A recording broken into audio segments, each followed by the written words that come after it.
Hello, welcome back to my training room. This is Survival Saturday with Johnny Tiger. The date is May 23rd, 2020, the end of week number 11 of the coronavirus, staying at home, social distancing, all that good stuff. I have heard that our studio will reopen on June 15th and we'll be able to get back into training in person. Although I'm guessing until the vaccine is available, we won't be doing any sparring or matches or close quarter combat. But anyway, it will be interesting nonetheless. And speaking of that, we are filming this again in landscape mode because some of you have responded positively after the last episode. So I am hoping that this one looks just as clear, as good as the last one, giving you a different view of the training room in any case. Usually you are seeing it from the other side of the room at the other corner. Uh, so today we are going to be talking rather than doing, or at least we'll be talking more than moving. Because I want to talk about the 5 things you need to know if you want to avoid getting hit.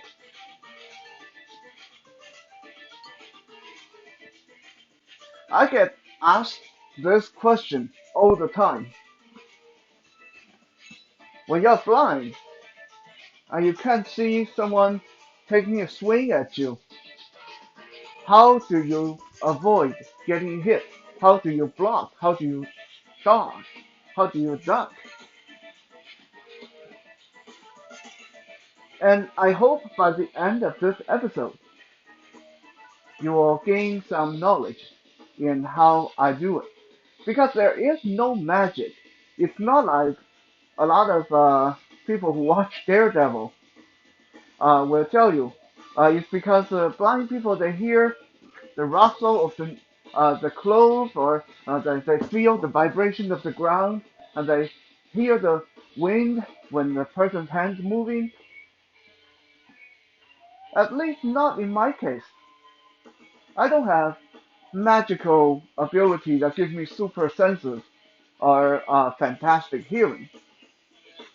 If I try to move, if I try to put out an arm to block, when I hear the rustle of the clothes, it's too late. I would get hit every single time. But as most people who sparred or had matches against me in the past can attest to that, for a blind guy, I'm actually quite hard to hit once the match has started. So we're going to talk about this, and I'm going to let you in on my little secret formula of success.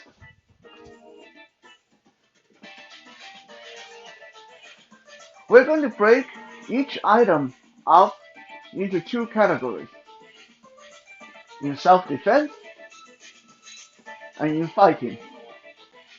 They sound like they're the same thing, but they're very, very different. So item number one is to avoid. Number one is avoiding. Now what does that mean? Well, in self-defense term, it means if you know there's going to be a conflict, or there's a possibility of a conflict, or there's a possibility of a problem, avoid that area. Avoid dark alley when you're on your way home. Avoid places where fights happen. If you know there's a really seedy part of town, avoid that part of town. If you think there's a chance someone may sneak into your house, then avoid leaving the door unlocked. If you think there's a chance of someone trying to rob you, then avoid showing your wallet in public. Do anything you can to avoid situations from happening, or avoid being where that situation may happen. That is in self-defense terms. In fighting terms, simple. Avoid fights.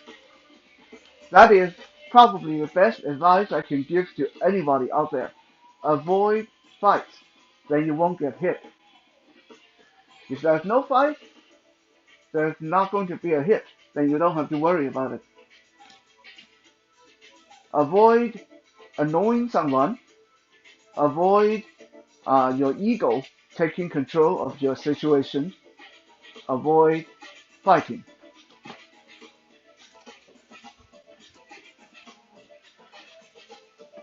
Number 2, evasion. Evasion is very similar to number 1, but this is in case that you are there. You can't avoid the situation. Let's say you're at work. You run into someone very aggressive at work. Well, you can't say, well, I'm trying to avoid him, so I don't go into work. Well, that doesn't work. That's not going to work out. So, in the absence of avoidance, then we need to talk about evasion. In self-defense terms, it means as soon as the problem starts, you want to think about getting out of there. When someone's temper is flaring, voice is raising, then you want to think about extracting yourself. You want to think about walking away. You want to think about being in another room. You want to think about being in a crowded places so there's witnesses. You want to think about where is the nearest police officer or police station or someone who's in an official capacity that you can start walking towards. That is how you evade conflict in a self-defense situation. You're there, the problem is starting, you're not there. You're there, there's a danger, you run away.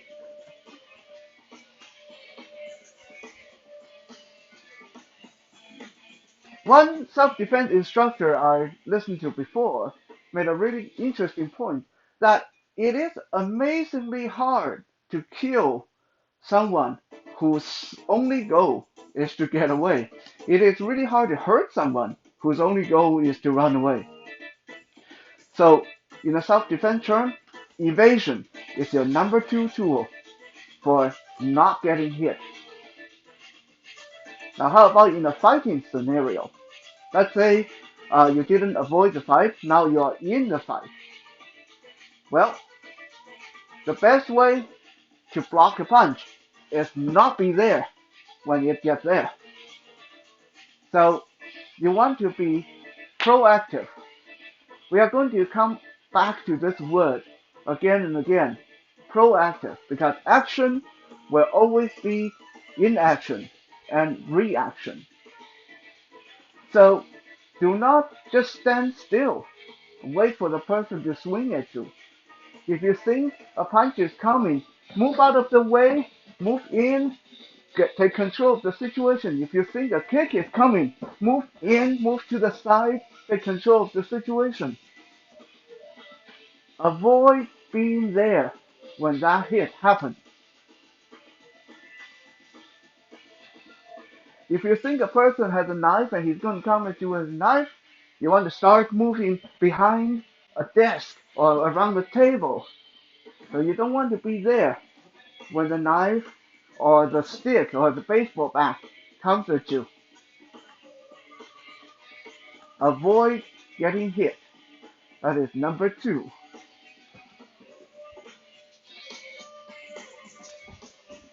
Number 3, deflection. Now sometimes you just can't avoid it. Sometimes you can't avoid it. Sometimes you can't walk away. You can't dodge the situation. Then in this case, you want to diffuse, deflect, and pacify. In self-defense term, that means, okay, I can't avoid this place. and the conflict is happening and I can't get away, then I want to do my best to deflect the energy, to deflect the tension. I want to do my best to pacify the person. I want to appear assertive but non-threatening. I want to do my best to try to turn a big problem into a small problem and then turn that small problem into no problem. Deflect, diffuse, pacify. In fighting turn, rather than standing there and take it in the chest, let's say the person is really quick or I'm cornered, I can't get anywhere, I can't go anywhere, I know this punch is coming, but I can't get out of the way. If I put my arm up and try to block it, bang, that hurts a lot. Force meeting force hurts a lot. But if I deflect it, let's say a punch is coming at me and I deflect it at an angle. So rather than hitting me full on, it travels down my arm and go off to the side. I do not get hurt. And that will even give me an opening for the next step. So rather than blocking, always thinking about deflecting, deflecting, deflecting. Always be moving when you're deflecting. Because when you deflect, it's going to open them up for you to get a chance to extract yourself. Go back to number 2, extraction. Or we go to number 4.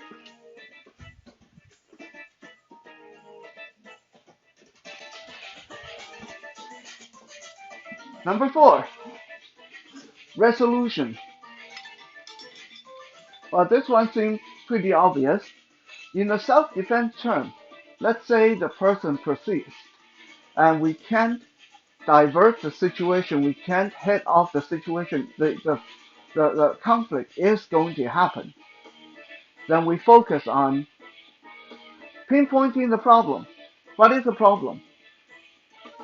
Resolve the problem, shut the situation down. We don't want to stand there arguing who's right. We don't want to stand there arguing who's got the bigger fist. We don't want to stand there and arguing who said what when. What is the problem? Target the problem, solve the problem, shut down the problem. The less arguing you have to do, the less time you have to stand there defending each other's point, the less of a chance that someone will get hit. In fighting terms, this means I do not want to stand here and trade punches with a person. If he hit me, I deflect. I'm not going to wait for him to hit me again. As soon as I feel and deflect or I feel him and move away, I'm going to go right in and shut down the person, shut down the problem. In this case, we are fighting, so the problem is the person. I don't want to stand there and mess around with fancy techniques. I go in quick, fast, shut down the problem. We keep talking about shocking the central nervous system, shutting down the brain, shutting down any kind of joint, important joint. If the person keeps swinging at me with right arm, then if I can't shut his brain down, I'm going to find a way to disable that arm or disable that hand. So that problem is at least no longer a problem. Resolution.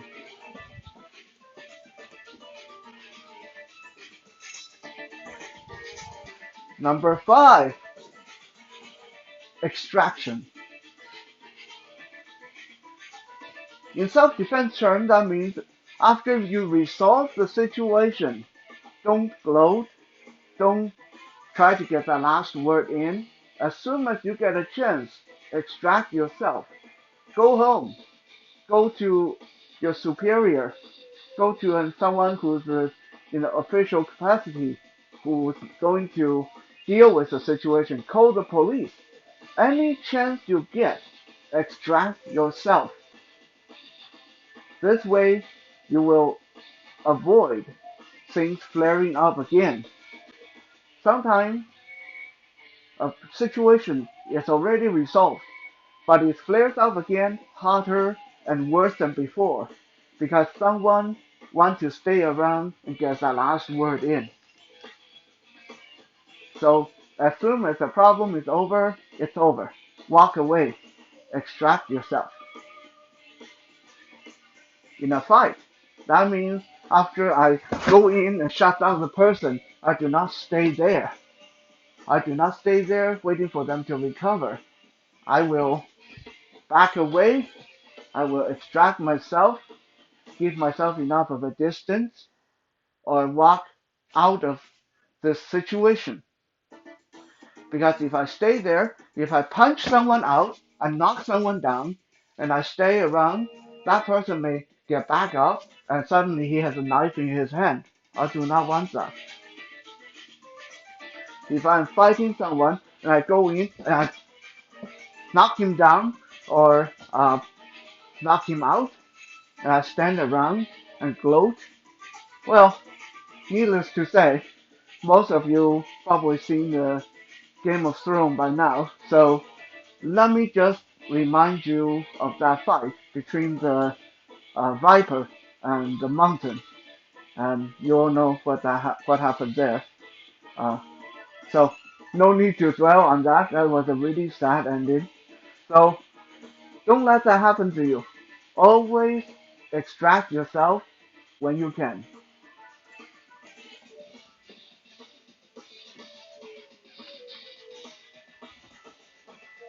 So a quick recap.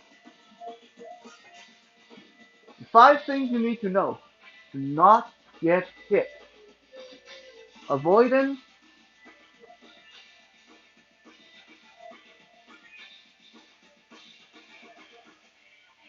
getting away, absence, uh, retreat, whatever you call it. Not being there. Okay? First one is to avoid the situation. Second is if you are in a situation, you walk away. You learn to go away. Learn to uh, stay away from the situation. Number 3, deflection. Number 4, resolution. Number 5, extraction. Number 5 and number 2 are very similar, but both extremely important. If you can't extract yourself when it's time to do number 2, definitely extract yourself when it's time to do number 5. Keep these 5 things in mind, and who knows, you may be able to avoid hits as good as this blind guy can. Thank you for checking out today's Survival Saturday. Stay safe, stay strong, don't get hit. We'll be back again tomorrow for Soul Search Sunday. For now, have a good night.